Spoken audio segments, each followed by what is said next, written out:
The three alien fleets gathered like hungry wolves around a dying star. Their ships stretched across the darkness of space, blocking out the distant light of Kepler 442. Each fleet was massive and terrible in its own way. The Vorthik Empire ships looked like giant crystals made of black glass.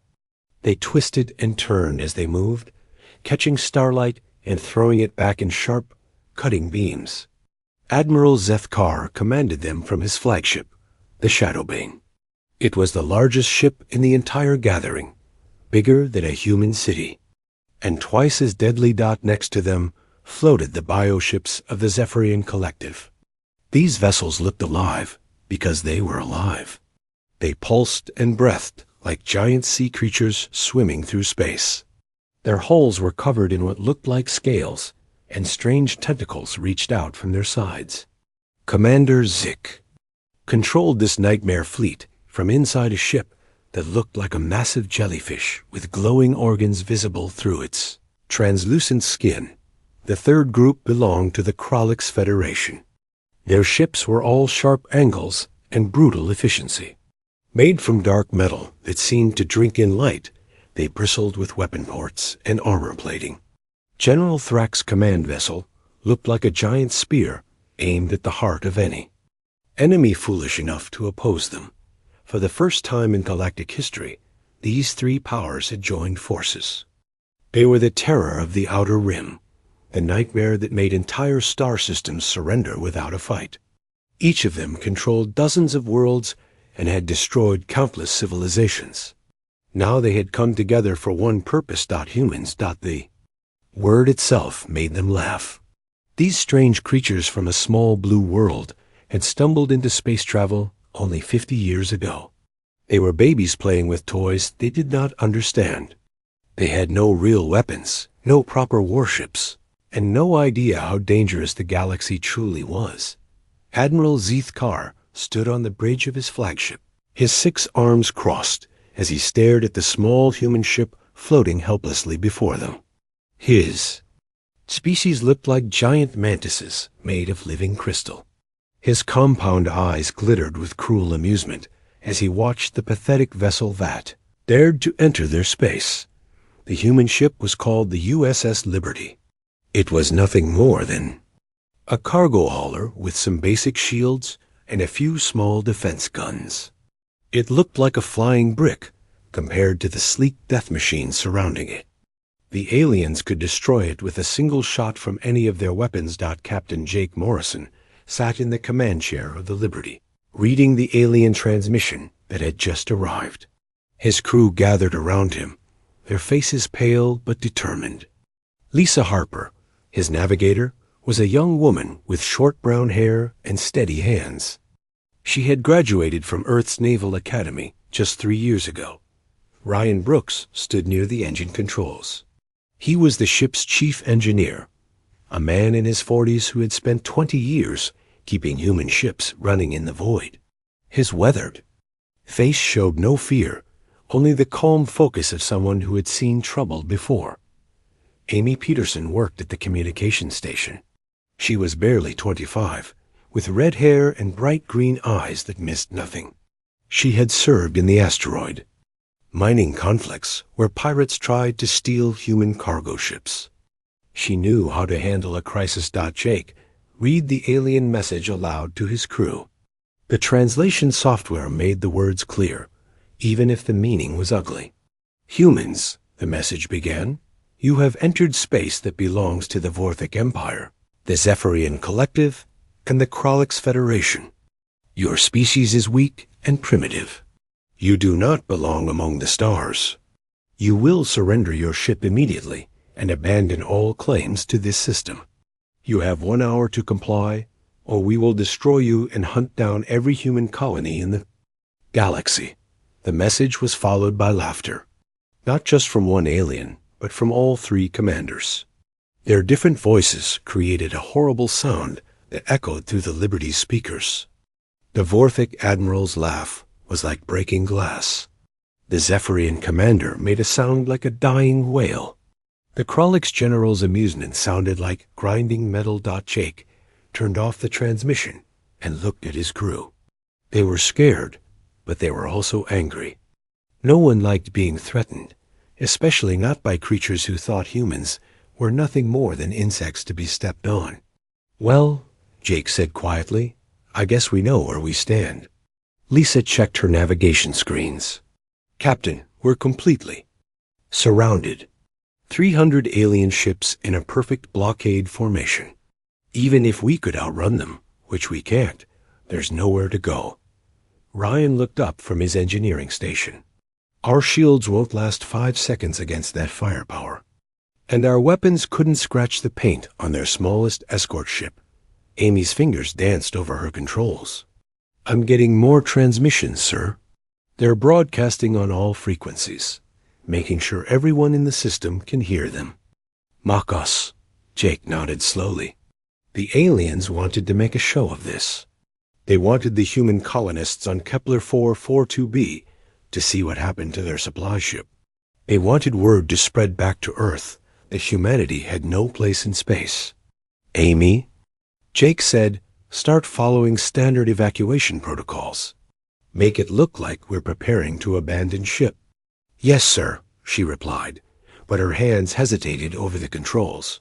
"Captain, are we really going to surrender?" Jake smiled for the first time since the aliens had arrived. It was not a happy smile, but it was not afraid either. "We're going to follow the book, Amy. Every single procedure exactly as written." As Amy began broadcasting the evacuation signals, Jake quietly activated another system. Deep in the Liberty's computer core, a quantum entanglement communicator came online. This technology was beyond anything the aliens possessed. They could intercept radio signals and break most encryption, but they could not detect or stop quantum communication. The message Jake sent was short and used codes that only other humans would understand. It contained the Liberty's position, the strength of the alien forces, and a single word that would change everything. Help. The message traveled instantly across hundreds of light years, arriving at a secret facility hidden in the asteroid belt, around Earth's sun. There, other humans read Jake's call for help and began to respond. Outside the Liberty, the alien fleets moved closer. They wanted the humans to see their weapons, to count their ships, to understand how hopeless their situation was. Admiral Zethkar ordered his vessels to perform attack formations, their crystal hulls flashing as they wheeled through space like deadly dancers. "Commander, 6 bioships pulsed with bioluminescent patterns that meant hunger and violence in their species' body language. Tentacles reached out toward the human vessel, as if they could already taste the fear inside. General Thrax's metal warships powered up their weapon systems, creating a light show of charging energy cannons and missile launchers. The display was meant to terrify and intimidate. Jake watched it all through the Liberty's viewports. His crew worked around him, following evacuation procedures while secretly preparing for something else entirely. They trusted their captain, even though none of them knew what his real plan might be. The hour deadline began counting down. 59 minutes until the aliens would open fire and turn the Liberty into scrap metal. 59 minutes until they would prove to the galaxy that humans were weak and helpless. But Jake Morrison was not worried about the countdown. He was thinking about his message and wondering how long it would take for help to arrive. Somewhere in the darkness beyond the alien fleets, something was coming. Something the aliens had never seen before and would never expect. The real question was whether it would arrive in time. The alien commanders were having the time of their lives. Admiral Zethkar paced back and forth on his bridge, his crystal feet clicking against the floor as he watched the human ship through his view screen. The pathetic little vessel sat there, like a mouse surrounded by cats, completely helpless and utterly doomed. "Look at them," Zethkar said to his bridge crew, his voice like wind chimes in a storm. "They think they can negotiate with us. They think their primitive technology gives them some kind of power in this galaxy. Commander Zick's voice came through the communication system, wet and bubbling, like something speaking from underwater. My warriors are eager to board their ship. We will take the humans alive and use them to breed new soldiers for our army. Their fear will make excellent seasoning.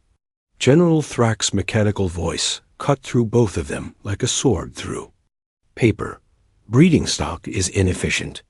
We should harvest their organs for our medical research and strip their ship for useful metals. Every human colony will make a perfect mining operation once we remove the inhabitants. The three commanders laughed together again. They're different. Voices creating a sound that would have made normal beings sick with terror. They opened communication channels to broadcast their conversation across the entire star system, making sure everyone could hear their plans for humanity. On the Liberty, Captain Jake Morrison listened to every word. His face remained calm, but his hands gripped the arms of his command chair tight enough to leave marks. Around him, his crew continued their work with quiet determination. Lisa Harper plotted escape routes she knew they would never use. Her navigation computer showed dozens of possible paths away from the alien fleet, but every single one ended the same way. The aliens were faster, better armed, and had the entire system locked down. No ship could escape from this trap. Ryan?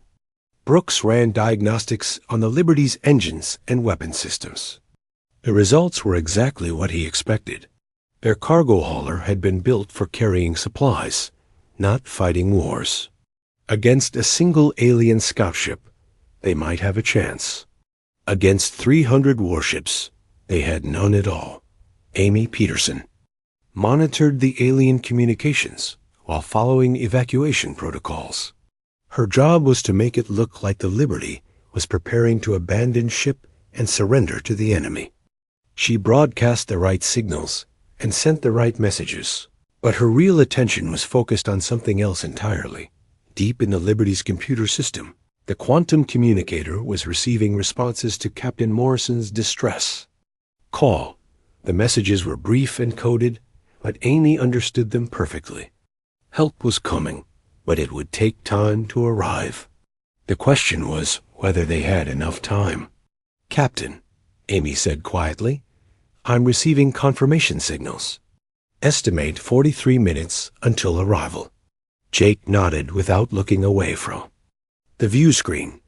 43 minutes was cutting it very close. The aliens had given them 1 hour to surrender, which meant they had 17 minutes of safety margin. In space combat, 17 minutes might as well be 17 seconds. Outside the Liberty, the alien fleets continued their intimidation display. Ships moved in perfect formation, showing off their speed and maneuverability. Weapons powered up and down in sequence, creating light shows that could be seen from the planet's surface. The message was clear. Resistance was futile. Admiral Zeth Carr decided to make things more personal. He ordered his flagship to move closer to the human vessel, bringing the massive crystal ship within a few thousand meters of the Liberty. At that range, the humans could see every detail of the alien warship's surface, from its weapon ports to its sensor arrays. "Humans," Zeth Carr broadcast on all frequencies, "do you see my ship? This is the Shadowbane, flagship of the Vorthok Empire. It has destroyed more worlds than your species has even discovered. Its weapons could turn your entire planet into glass in a matter of hours." The Admiral paused to let that sink in before continuing. "But I am feeling generous today.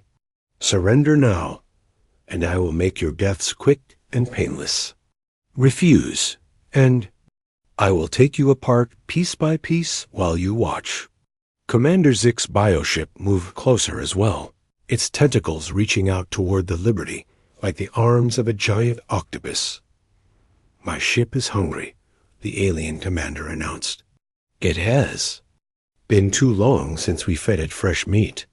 Your crew will keep it satisfied for several days." General Thrack's response was more direct. His warship fired a single warning shot that passed just meters from the Liberty's hull. The plasma bolt was so hot, It lit up their shields like a miniature sun. "The next shot will not miss," he stated flatly. Inside the Liberty, the crew felt the ship shake from the near miss. Their shields flickered and sparked, showing just how close they had come to destruction. If that had been a direct hit, they would all be dead already. Jake looked at his chronometer. 32 minutes until the deadline. 32 minutes until the aliens would stop playing games and start shooting to kill. He hoped their rescuers would arrive soon, because his crew was running out of time and options. Lisa noticed something on her sensors and frowned. "Captain, I'm detecting some kind of energy buildup from the alien ships. It looks like they're preparing to attack." Ryan checked his engineering displays and confirmed her reading. "Multiple weapon systems are coming online across their entire fleet. They're not just threatening us anymore, sir. They're getting ready to follow through." Amy's hands moved across her controls as she tried to buy them more time. "Captain, should I try to negotiate with them? Maybe we can delay the attack somehow." Jake shook his head. "These aren't the type of beings you can reason with, Amy. They've already decided what they're going to do. All we can do is wait and hope." But the aliens were not content to simply wait. They wanted to terrorize the humans as much as possible. Before killing them, Admiral Zeth Carr ordered his ships to perform mock attack runs on the Liberty, coming close enough to trigger their shields, but not close enough to destroy them. The crystal ships swooped down on the human vessel like birds of prey, their weapons glowing but not firing. Each pass brought them closer, testing the humans' nerves and showing them how helpless they truly were. Commander Zick's bioships joined the display, their tentacles lashing out to slap against the Liberty's shields. The impact sent shockwaves through the human ship, making it rock back and forth like a boat in a storm. The aliens were playing with their food before eating it. General Thrax's metal warships fired more warning shots, each one closer than the last. The plasma bolts created a light show around the Liberty, heating up their shields until they glowed white-hot. The human ship was completely surrounded by enemy fire, trapped in a cage of deadly energy.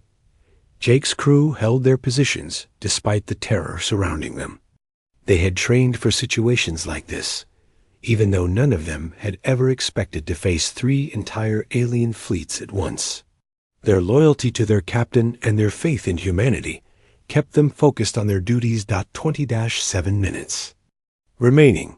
The alien commanders opened another broadcast channel, this time addressing not just the Liberty, but the entire human colony on the planet below. They wanted everyone to see what happened to species that defied the 3 great powers of the galaxy. "Humans of Kepler 442b, Admiral Zeth Carr announced. "Watch carefully as we demonstrate what happens to those who challenge their betters. Your supply ship will be the first to die, but it will not be the last. We will hunt down every human vessel in space and destroy every human colony we find." Commander Zick added his own threats. "Your species will become food for our warriors and breeding stock for our armies. Those who survive will serve us as slaves until they are no longer useful." General Thrax's mechanical voice delivered the final warning. "Humanity's expansion into space ends today. Return to your home world and never leave it again, or face complete extinction." The 3 commanders laughed together once more, their combined voices echoing across the star system like the sound of approaching doom.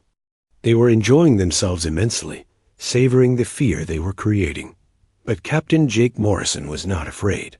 He sat in his command chair, watching the countdown timer and waiting for something the aliens could not possibly expect. His message had been received, his call for help had been answered, and rescue was on the way. The only question was whether it would arrive in time to matter. The countdown timer showed 18 minutes remaining when something changed at the edge of the star system. The alien sensor operators noticed it first, just a small blip on their detection screens that appeared for a moment and then vanished. Again, "Admiral," one of the Vorthic technicians called out, "I'm detecting a hyperspace signature at grid reference 77 Alpha." Admiral Zethkar barely glanced at the display. "Probably another human cargo ship coming to join the party. Let it come. We will destroy it along with this pathetic vessel." But the technician looked confused as he studied his instruments more carefully. "Sir, the signature is ... unusual. It doesn't match any known human ship design in our database." Commander Zick's bridge crew reported the same anomaly. Their biosensors were designed to detect life forms across vast distances of space, but whatever was approaching seemed to exist in a strange state between life and death. The readings made no sense. General Thrax's metal ships had the most advanced detection equipment in the galaxy, but even they were having trouble identifying the approaching vessel. Their computers ran through thousands of ship designs from hundreds of species, but found no matches. "It's probably some kind of sensor malfunction," Thrak announced to his fleet. "Human technology is so primitive, it must be interfering with our instruments." The alien commanders returned their attention to tormenting the Liberty and its crew. They had more important things to worry about than mysterious sensor readings. Inside the Liberty, Captain Jake Morrison watched his chronometer and smiled. Amy Peterson's hands moved over her communications console as she received another coded message through the quantum link. "Captain," she said quietly, "our friend is about to arrive." Jake nodded and activated the ship's internal communication system. "All hands, this is the captain. Prepare for immediate tactical maneuvering. Things are about to get very interesting out here." Lisa Harper frowned as she checked her navigation sensors. Like the aliens, she was detecting something strange at the edge of the system. But unlike them, she had been expecting it.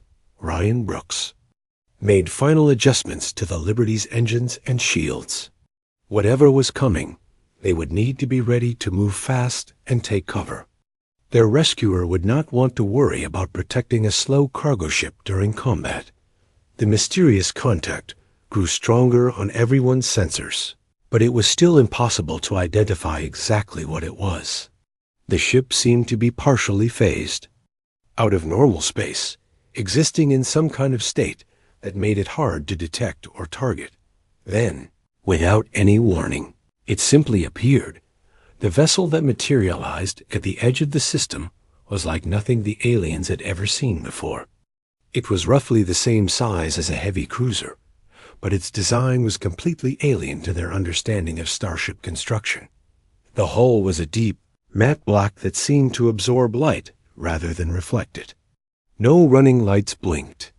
Along its surface, no identification markings showed its origin or purpose. It moved through space with complete silence, leaving no engine trail or energy signature. Most disturbing of all, the ship seemed to bend light around itself in strange ways. Looking directly at it was difficult, as if the eyes refused to focus properly on its surface. It was there, but it also wasn't there, existing in a state that defied normal physics. Admiral Zethkar stared at the view screen in confusion. "What is that thing?" Ran a full sensor sweep immediately. His technicians tried to comply, but their instruments could not get a solid lock on the mysterious vessel. Active scans seemed to slide off its hull like water off glass. Passive sensors. Detected it one moment and lost it the next. Commander Zick's bioships tried to taste the newcomer with their organic sensors, but found nothing. As far as their life detection systems were concerned, the black ship was completely dead. No life signs, no energy patterns, no biological components at all. General Thrax's computers ran through their entire database of known starship designs and came up empty. Whatever this vessel was, it had never been seen before by any of the three alien civilizations. "It must be some kind of human stealth ship," Thrak announced, though he did not sound convinced. "Primitive attempt at cloaking. Technology." The black ship took up a position several million kilometers away from the alien fleet, far enough to avoid immediate attack, but close enough to make its presence known. Then it did something that shocked everyone who witnessed it. It opened a communication channel. The voice that came through the speakers was calm, controlled, and completely human. It belonged to a man who sounded like he was discussing the weather rather than facing down 300 alien warships. "This is Captain Alex Turner of the United Earth Vessel Reaper. You are ordered to withdraw from human space immediately and return to your own territories. This is your only warning." The silence that followed lasted exactly 10 seconds. Then Admiral Zethkar began to laugh. His crystal voice rang out across all communication channels as he shared his amusement with the entire fleet. "Did you hear that?" he gasped between fits of laughter. "The humans have sent us one ship, one single vessel to face our entire combined fleet." Commander Zeke's bubbling laughter joined the Admiral's mirth. "They must be even more primitive than we thought. Do they really believe one ship can stand against 300? General Thrack's mechanical voice cut through their amusement like a knife. "Perhaps we should capture this vessel intact. It might provide useful information about human military capabilities." The three commanders opened a joint communication channel to respond to the human captain's demand. Their voices blended together in a chorus of mockery and contempt. "Human Captain," Admiral Zethkar began, "you have made a terrible mistake. You are outnumbered 300 to 1. Your vessel, whatever it is, cannot possibly stand against our combined might." Commander Zik added his own threats. "Surrender now, and we will devour you quickly. Resist, and we will feed you to our ships piece by piece while you still live." General Thrack delivered the final ultimatum. "You have 30 seconds to power down your weapons and prepare for boarding. After that, we will destroy you and use your wreckage as a warning to other humans." Captain Turner's response was immediate and completely calm. "I see you have chosen to ignore my warning. That is unfortunate, but not unexpected." There was a pause, and then Turner's voice continued with the same deadly calm. "For the record, you are facing the first true warship ever constructed by humanity.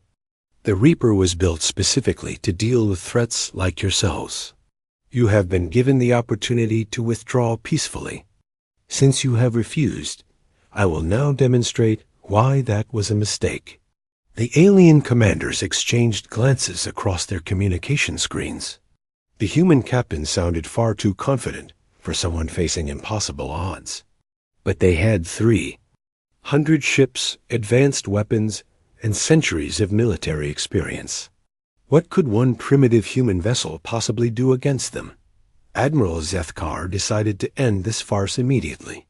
"All ships, target the human vessel and prepare to fire. We will vaporize this fool and then return our attention to the cargo ship." But before the aliens could lock their weapons onto the Reaper, something impossible happened. The black ship seemed to unfold like some kind of mechanical flower, revealing weapon ports and systems that had been completely hidden beneath its smooth hull. The transformation was beautiful and terrifying at the same time. What had appeared to be a simple cruiser was revealed to be something far more complex and deadly. Weapon systems emerged from concealed compartments. Sensor arrays unfolded like metallic petals, and the ship's entire profile changed from passive to aggressive. "Impossible," whispered Admiral Zethkar. "How did they hide all of that from our sensors?" Captain Turner's voice came through the communication system one final time, still calm, but now carrying an undertone of absolute menace. "My name is Alex Turner. This is the Reaper, and you are about to learn why humanity has survived every challenge the universe has thrown at us." The aliens were about to discover that they had made a very serious mistake. General Thrack was the first to lose patience. His mechanical voice cut through the communications chaos as he barked orders to his fleet. "All Kralix vessels, open fire. Destroy that human ship immediately. 50 of the galaxy's most advanced, Warships turned their weapons toward the lone Reaper. Plasma cannons that could melt through asteroid belts charged to full power. Particle beam weapons that had shattered moon-sized space stations locked onto their target. Missile launchers loaded with warheads, capable of cracking planets prepared to fire. The concentrated firepower of the Krolix. Federation unleashed itself upon the human vessel in a display that lit up the entire star system. Energy beams crossed, the void like spears of light, each one carrying enough destructive force to level a city. Explosions bloomed around the Reaper as dozens of missiles detonated simultaneously. The light show was visible from the surface of Kepler 442b, where human colonists watched in terror as their protector seemed to vanish in a ball of nuclear fire. The attack continued for 30 seconds, pouring enough energy into that small section of space to sterilize an entire world. When the weapons finally stopped firing and the energy dispersed, everyone expected to see nothing but empty space and scattered debris. Instead, the Reaper hung exactly where it had been before, completely undamaged. Not a single scorch mark marred its black hull. Not one system showed damage on the alien sensor screens. The ship sat in the void as if the massive attack had been nothing more than a light breeze. "Impossible," General Thrak whispered, his mechanical voice carrying a note of something that might have been fear. Captain Turner's calm voice came through the communication system, still showing no trace of concern or anger. "My turn." What happened next changed everything the aliens thought they knew about warfare. The Reaper's weapons systems came online with a sound like distant thunder. But these were not the crude energy weapons or chemical explosives that most spacefaring species used. These were technologies that the aliens had never seen before and could not understand. The first weapon to fire was something Captain Turner's. Tactical Officer Kevin Martinez called a gravitational pulse cannon. It did not shoot energy or matter. Instead, it fired concentrated gravity waves that could crush a starship like an empty can. The invisible pulse crossed the distance to General Thrak's flagship in less than a second. When it struck, the massive metal warship simply collapsed, inward on itself. One moment, it was a kilometer-long instrument of destruction.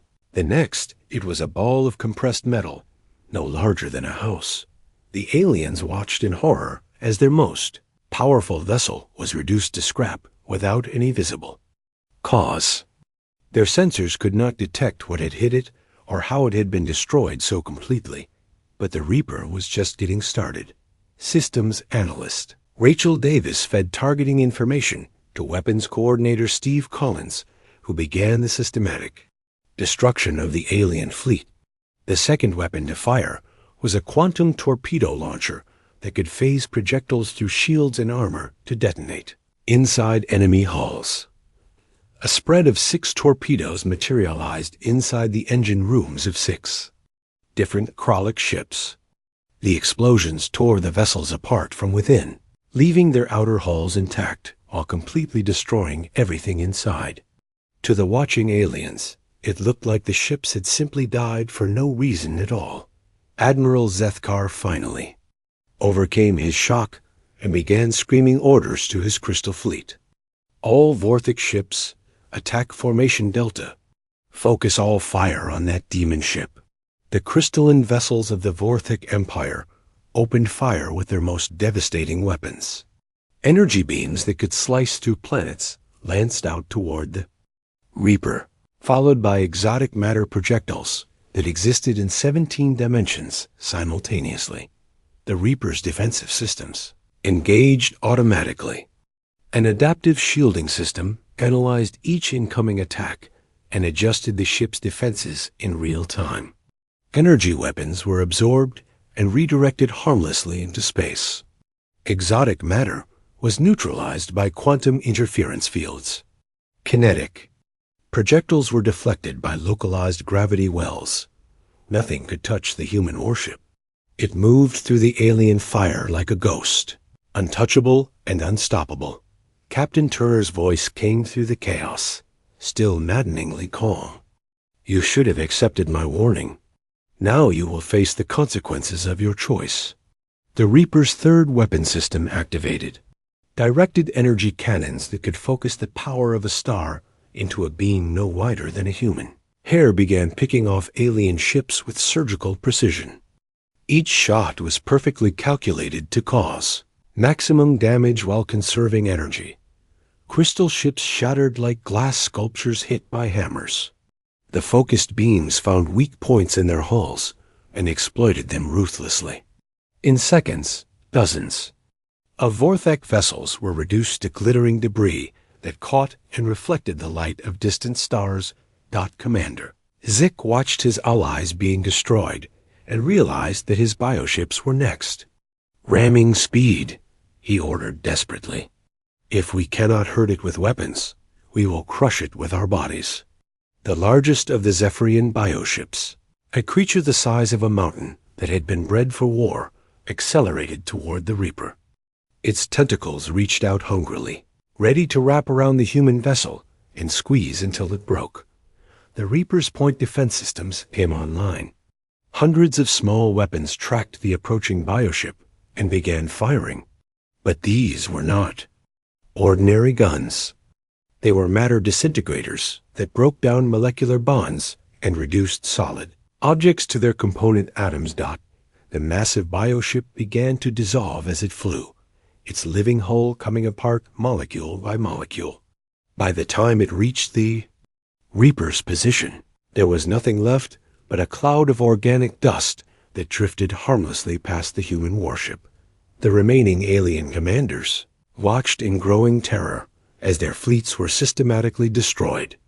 Ships that had conquered star systems and terrorized entire civilizations were being eliminated with casual efficiency by a single human vessel. Admiral Zithkar tried to rally his remaining forces. "It's just one ship. We still outnumber them. All vessels, concentrate fire on a single point." But the Reaper had more surprises in store. The ship split into multiple images, each one looking exactly like the original. Holographic projectors created dozens of false targets that confused the alien targeting systems and spread their fire across empty space. While the aliens wasted their shots on illusions, the real Reaper continued its deadly work. More gravitational. Pulse cannons fired, crushing ships like tin cans. Quantum torpedoes phased through shields to destroy vessels from within.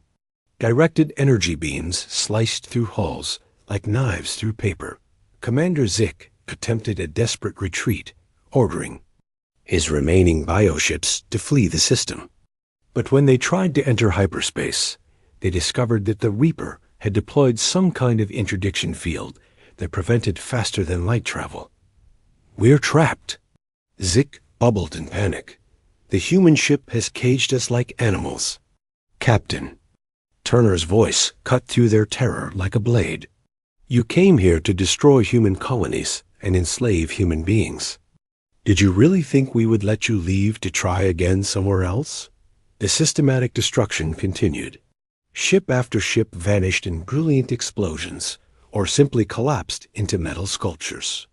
The three most feared fleets in the galaxy were being eliminated by a single human warship that seemed to possess technologies beyond their comprehension. In less than 20 minutes, 300 alien vessels had been reduced to fewer than 50. The survivors huddled together in desperate defensive formations, but nothing they did could protect them from the Reaper's impossible weapons. "Admiral," Zithkar's voice cracked as he sent out a general distress signal. "This is Admiral Zithkar of the Vorthek Empire. We are under attack by an unknown human vessel with capabilities far beyond anything in our database. Request immediate assistance from all available fleets." But help was not coming. The three alien civilizations had sent their best ships and most experienced commanders to deal with the human problem. Now those ships were dying, and those commanders were learning what it meant to face an enemy they had completely underestimated. The Reaper continued its work with mechanical precision, eliminating threats and preparing to deliver a message that would echo across the galaxy for centuries to come. The massacre continued for another 10 minutes, until only one alien ship remained intact.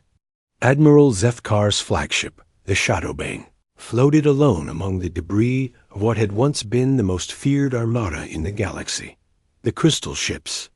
Weapons had been systematically disabled, its engines had been surgically removed, and its shields had been drained to nothing.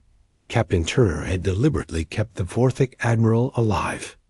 The Reaper moved closer to the crippled flagship, its black hull reflecting the light of burning wreckage that drifted through space like fallen stars. Admiral Zethkar. Turner's voice came through the communication system, still carrying that same deadly calm that had never wavered throughout the entire battle. You will prepare to receive a boarding party. Any resistance will result in your immediate destruction. The Vorthic Admiral's compound eyes stared at the human warship in complete terror. His 6 arms shook uncontrollably as he realized that he was completely at the mercy of creatures he had thought were primitive and weak. "Please," he whispered, his crystal voice cracking with fear. "My crew ... They were only following orders." "Your crew is already dead," Turner replied without emotion. "Life support failure caused by weapons damage. You are the only survivor," which was intentional. "You have something I need." A transport pod launched from the Reaper and docked with the Shadowbane. Captain Turner himself stepped aboard the alien flagship, accompanied by 2 Marines in advanced combat armor. The humans moved through the dead ship like ghosts, their footsteps echoing in corridors that would never again hear the voices of their crew. Turner found Admiral Zethkar on the bridge, huddled in his command chair like a broken statue. They, once proud alien commander, looked up at the human captain with eyes full of defeat and terror. "You," Zethkar whispered. "What are you? How did you do this?" Turner studied the alien for a moment before answering. "We are what happens when a peaceful species is forced to prepare for war. For 50 years, we have watched the galaxy and seen how civilizations like yours treat those they consider weak. We decided we would never be anyone's victims." The captain activated a recording device and positioned it so that both he and the alien admiral were clearly visible. "You are going to help me send a message to every government in this galaxy. You are going to tell them exactly what happened here today." Zethkar's crystal body shuddered. "What message? What do you want me to say?" Turner's expression remained cold and professional. "You are going to explain that humanity is not the primitive species you thought we were. You are going to warn them that any aggression against human space will be met with overwhelming force." The recording began. Turner spoke directly to the camera, his voice carrying across space to destinations throughout the galaxy. "I am Captain Alex Turner of the United Earth vessel Reaper. Today, 3 of the most powerful military forces in known space attempted to destroy a human colony and enslave our people. This was their mistake." The camera panned across the bridge of the Shadowbane, showing the dead alien crew and the devastation that surrounded them. "In 37 minutes, we destroyed over 250 warships. These vessels represented the combined might of the Vorthic Empire, the Zephyrian Collective, and the Krolix Federation." Turner gestured to Admiral Zethkar, who cowered in his chair. "This is the sole survivor of their expedition. He will now explain to the galaxy what he has witnessed." The broken alien admiral looked into the camera with terrified eyes. His voice shook as he spoke. "I am Admiral Zethkar of the Vorthic Empire. We came here with 300 ships to destroy the humans and claim their territory. We thought they were weak and helpless. We were wrong." Zethkar's crystal hands trembled as he continued. "The human ship destroyed our entire fleet with weapons we cannot understand. Technologies that make our most advanced systems look like primitive tools. They are not the species we thought they were." Turner took control of the recording again. The Reaper is one of 50 identical vessels that patrol human space. Each one is capable of what you have witnessed today.